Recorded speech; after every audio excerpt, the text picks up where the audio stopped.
فیض احمد فیض ترقی پسند تحریک کے اہم شاعر ہیں، بحث کریں۔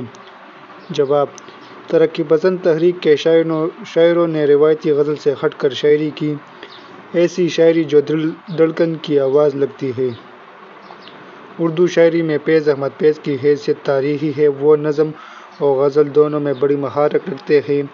فیض کے بارے میں لکھنے سے پہلے ہمیں بہت وسیع نظری سے کام لینا ہوگا، کیونکہ فیض ایسے شاعر ہیں جنہیں غم جاناں سے زیادہ غم دورہ کی فکر تھی۔ ان کی شاعری کی خصوصیات مندرجہ ذیل ہیں۔ حقیقت اور رومان کا امتزاج: فیض کی شاعری میں حقیقت اور رومان کا حسین امتزاج ملتا ہے۔ ان کے ہاں رومانوی تصورات موجود ہیں، تاہم ان کے ہاں انتہا پسندانہ رومانی افکار نہیں ملتے۔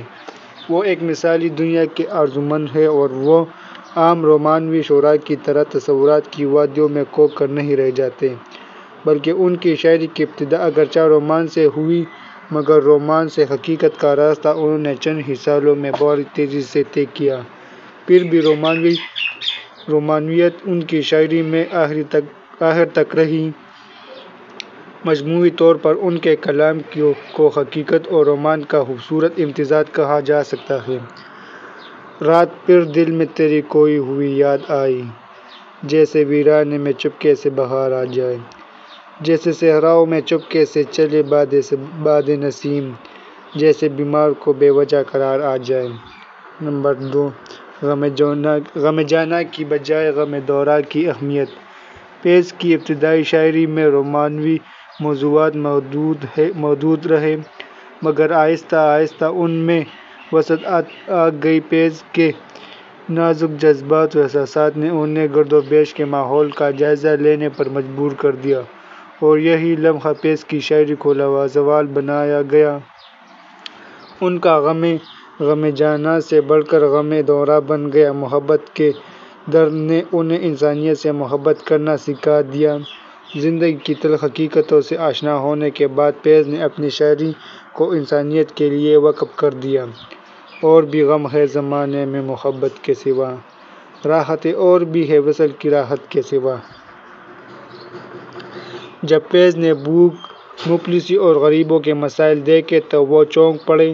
غریبوں اور مفلسوں کی بھوک سے پیدا ہونے والی آب وقاع نے فیض کو رنگین خواب سے بیدار کر دیا۔ وہ محبوب کے لب و رخسار کو بھول کر مزدوروں کے دکھوں کو محسوس کرنے لگے۔ جب فیض نے ظلم کے بڑھتے ہوئے سائے دیکھے تو انہوں نے ان کے خلاف اعلان جہاد کیا۔ فیض درد کے مارے لوگوں کو صبر کا درس دیتے ہیں۔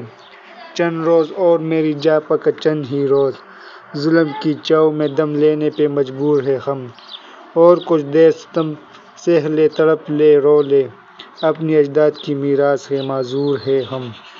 نمبر 3، غم کی گھٹا اور امید کی خوشی۔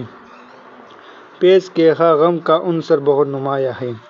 ان کے غم ذاتی بھی ہے اور کائناتی بھی۔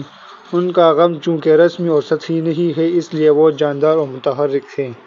انہوں نے ایام اسیری کے دوران جو اشعار لکھے ان میں درد اور غم کی کسب زیادہ نمایاں ہے۔ اس سے بڑا المیہ اور کیا ہو سکتا ہے کہ چمن میں بہار آنے پر بھی شاعر کو بہار کا انتظار ہے، لیکن اس بات کا اطمینان بھی ہے کہ انہیں حسن بہار سے لطف اندوز ہونے کا موقع نہیں ملا تو کیا ہوا، نونہالان چمن تو ضرور اس سے فیضیاب ہوں گے۔ روشن کہیں بہار کے امکان ہوئے تو ہے، گلشن میں چند خاک گریباں ہوئے تو ہے۔ ان میں لہو ملا ہوا ہمارا کہ جاں و دل، محفل میں کچھ چراغ پروزاں ہوئے تو ہے۔ ٹھہری ہوئی ہے شب کی سیاہی وہیں پر، کچھ سحر کے رنگ پر افشاں ہوئے تو ہے۔ ان اشعار میں غم کی گھٹا چڑھتی اور امید کی روشنی پھیلتی ہوئی نظر آتی ہے۔ فیض کو خوشی ہے کہ ماحول میں آزادی اور ملک کی ترقی کے آثار نظر آنے لگے۔ گویا فیض کی شاعری خالصتاً غم کی شاعری نہیں، بلکہ اس میں امید اور خوشی بھی ہے۔ ان کی غزلیں یأس و امید کا جلوہ دکھاتی ہیں اور ہم کو امید کا دامن مضبوطی سے تھامے رکھنے کی تلقین کرتی ہیں۔ پھر سے بجھ جائے گی شمع جو ہوا تیز چلی، لا کے رکھو سر محفل کوئی خورشید آپ کے۔ تصور عشق۔ جب فیض نے میدان شاعری میں قدم رکھا تو انہیں ہر طرف حسن و عشق کی دنیا آباد نظر آئی۔ اس وقت اردو شاعری پر رومانویت کا غلبہ تھا، یعنی اس وقت رومانوی تحریک چل رہی تھی۔ ہر طرف حسن و عشق اور وصل و فراق کے مضامین باندھے جا رہے تھے۔ ان میں اختر شیرانی، حفیظ جلندری اور ساحر لدھیانوی وغیرہ شامل ہیں۔ اس وقت فیض پر شباب کا عالم تھا۔ دوسرے اختر کی شاعری نے ان کے دل پر گہرا اثر کیا تھا۔ اختر شیرانی کی بات کر رہا ہے میں ان کا نوجوان دل بھی حسن و عشق کی کشش سے نہ بچ سکا، چنانچہ شاعری کی ابتدا عشقیہ اور روایتی موضوعات پر طبع آزمائی سے کی۔ ان کے ہاں محبت کی مختلف کیفیات مثلاً انتظار، جدائی، وصل اور خود فراموشی کا جذبہ غالب ہے۔ بقول سلام سندولی، حسن و عشق کے بیان میں بھی انہوں نے قدیم روایات کو برقرار رکھا ہے۔ آج پھر حسن دلدار کی وہی سج ہوگی، وہی خواب دیدہ سی آنکھیں، وہی کاجل کی لکیر۔ داخلیت اور خارجیت۔ ان کی شاعری میں داخلی اور خارجی احساسات کی ترجمانی بھی موجود ہے۔ انہوں نے ہماری شاعری میں نئے امکانات پیدا کیے ہیں۔ موضوعات کے تنوع اور اسلوب کی رنگا رنگی سے اردو شاعری کی نئی جہتوں کی نشاندہی کی ہے۔ فیض داخلیت کی شاعر ہے۔ وہ زندگی کے واقعات کو شخصی نقطہ نظر سے دیکھتے ہیں، جس طرح میر درد اور غالب نے خارجی واقعات یعنی دلی کی تباہی اور حالات کی ناہمواری کو اپنے احساسات کے ذریعے داخلی طور پر محسوس کیا اور پھر اسی طرح اشعار میں بیان کر دیا۔ فیض بھی خارجی حقیقت کو اپنے احساسات کے ذریعے داخلیت میں ڈالنے پر قدرت رکھتے ہیں۔ اس داخلیت میں تخیل کی بلندی اور خوبصورت الفاظ کی چاشنی پائی جاتی ہے۔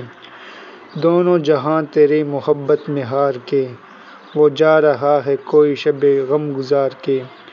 ویراہ میں کدہ غم و ساغر اداس ہے، تم کیا گئے روٹھ گئے دن بہار کے۔ انقلابی شاعر۔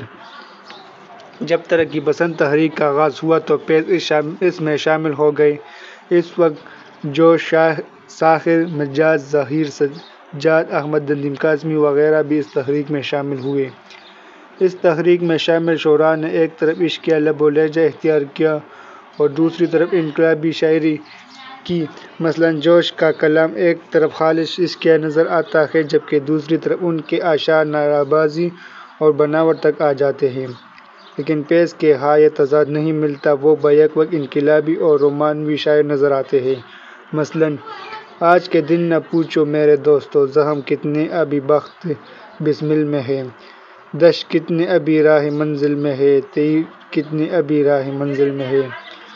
جب زندان کی تنہا کوٹلی میں جذبے کی شدت نری گفتاری پر غالب آ جاتی ہے، بے اختیار کہہ اٹھتے ہیں کہ متاع لوح و قلم چھن گئی تو کیا غم ہے، کہ خون دل میں ڈبو لی انگلیاں میں نے۔ فیض کے دل میں جب حب الوطنی کا جذبہ اس شمع کی مانند تھا جو ہمیشہ روشن رہتی، آزاد فضا میں ہوں یا زندان گپ اندھیرا، ہر جگہ فیض کی زبان سے حب الوطنی کا اظہار ہوتا ہے۔ انہوں نے وطن کو محبوب کے روپ میں پیش کیا۔